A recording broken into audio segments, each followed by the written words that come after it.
Are you suggesting that someone's trying to make a real-life sequel? Stab 2? Who'd want to do that? Sequels suck. Today we're talking about Scream 2, a movie that was ruined by the goddamn internet. Scream 2 was released in 1997. It was a very rushed picture. However, we've got the same writer in Kevin Williamson, we've got the same director in Wes Craven, and we've got the same cast. Reoccurring, we've got Neve Campbell, Courtney Cox, and David Arquette, and we've still got Jamie Kennedy for this one. I'd let the geek get the girl. In the original script for Scream 1, Kevin Williamson included a 5-page treatment for the sequel. Before production, he wrote a 30-page treatment for that sequel with all the plot points. That was leaked on the internet and ruined the entire story, in my opinion. Unfortunately, from that day forward, they had to rewrite the entire movie while filming. And all those you little fuckers out there that think that's really cute, you fucking ruined our next 3 months. Scream 2 had a budget of $24 million and grossed $172 million worldwide. $10 million more on budget and only $0.7 million more at the box office. Principal photography for Scream 2 began merely 6 months after the first one's release, and the film debuted in the theaters less than a year than Scream 1. Talk about a rushed production. With $10 million more in budget, they spent all of that money on casting. The film has such stars as Omar Epps, Jada Pinkett Smith. Oops! Did I have your wife's name in my mouth? I'm so sorry, Will Smith.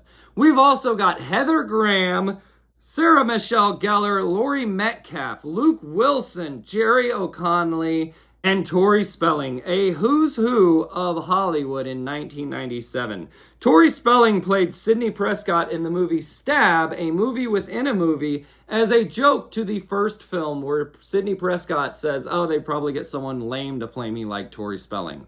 Tori Spelling went with the joke, played the part anyway, and I love her for that.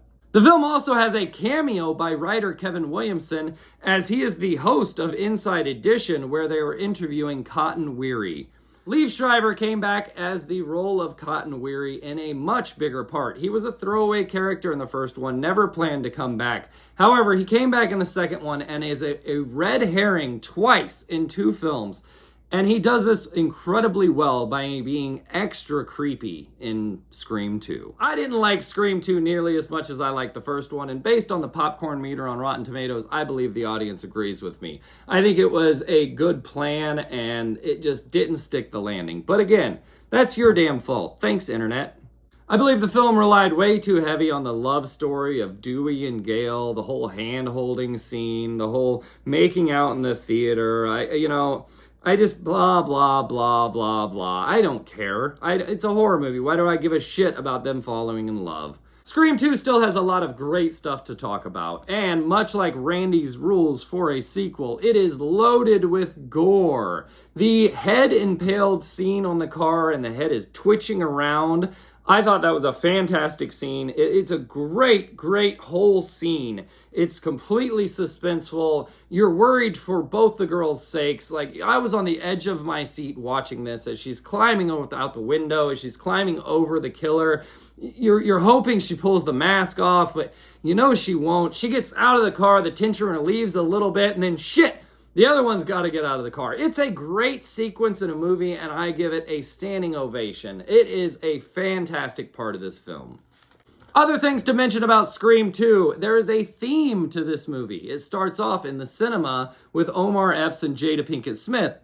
Oops, I did it again. Sorry, Willie. In Act 2, the second part of the theme is Sidney Prescott in the theater, and it closes in Act 3 with Sidney Prescott back in that same theater. A lot of those parts were actually written by Wes Craven, as Kevin Williamson was off in Hollywood, being a big star at this point. The fact that there is much more gore in Scream 2 is undisputed. Because Wes Craven had such a problematic time dealing with the MPAA during Scream 1 and sending the film back 9 times to get his rated R rating opposed to an NC-17, he went ahead and shot Scream 2 like he was planning on it being NC-17. He figured I could just cut all that out later and get the approval that I want. He figured he'd go big and then cut down. The first submission to the MPAA, they remembered, well, it's a satire, it's a comedy. So rated R, right off the bat, he didn't have to cut anything. Scream 2 is much more gory, and I thank you, MPAA. Top 5 interesting facts about Scream 2. Fact number 5. Liev Schreiber actually got a role for his dog in the film. He went up to Wes Craven, he's like, can my dog be in the movie? Wes Craven's like, I don't know, can your dog hit a mark? He goes, yeah, of course. You just put a biscuit down, the dog will walk right over to it. So Liev Schreiber's dog is the little white dog that is coming out of the sorority house in the party sequence. Interesting fact number 4 about Scream 2. Police Sheriff Hartley is played by Louis Arquette. That is David Arquette's father in real life. A father and son duo in Scream 2. Interesting fact number 3 about Scream 2. The usher that is in the beginning of the movie, visited by Omar Epps and Jada Pinkett Smith, won a contest from MTV for that role. She played a small little bit part. It was an MTV contest. She had one line. She stayed in Hollywood for a little while, mostly as a background actor. However, she does have a background actress scene in True Blood. Congratulations, Paula Peterson. You're living your dream. Speaking of background actors, interesting fact number 2. Although killed in the first movie, Matthew Lillard has a very, very inconspicuous role in Scream 2. He is in the college scene at the backyard party at the back of the sorority house. He walks by. He's got blonde hair at the time. It's very hard to notice, but they talk about it in the special features. He was dating Neve Campbell at the time, so he was already on set. And they said, yeah, we need an extra body. Just walk through here. No one will notice. I didn't notice until they talked about it in the special features. But Matthew Lillard is in the first 2 movies, although killed in the first one. And very interesting fact number 1 about Scream 2. The original killers in the 30-page treatment that Kevin Williamson wrote was supposed to be Derek, that would be Sidney Prescott's boyfriend, and Haley, Sidney Prescott's best friend. They were supposed to have this Bonnie and Clyde element, and they were supposed to be the 2 killers. They were going to torture her, which I think would have been a fantastic movie. Why does everyone close to this girl want to torture and kill her? It would have been so much more chills-inducing, goosebumps up and down your arm, because you're like, holy shit, it's the 2 closest people in her life again. But unfortunately, this movie was ruined by the internet because the script was released online. So thanks, internet. By email, we read it. It was fabulous. It was on the internet in its entirety that night. And all those you little fuckers out there that think that's really cute, you fucking ruined our next 3 months.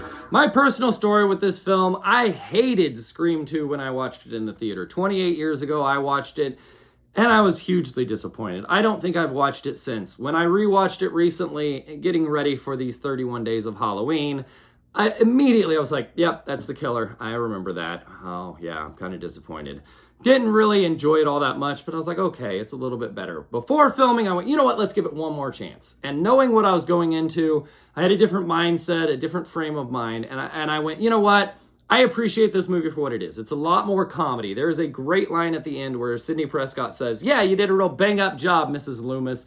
There's a lot of comedy to it. It's a good movie. Like I said, the sequence in the middle with the car scene, fantastic sequence.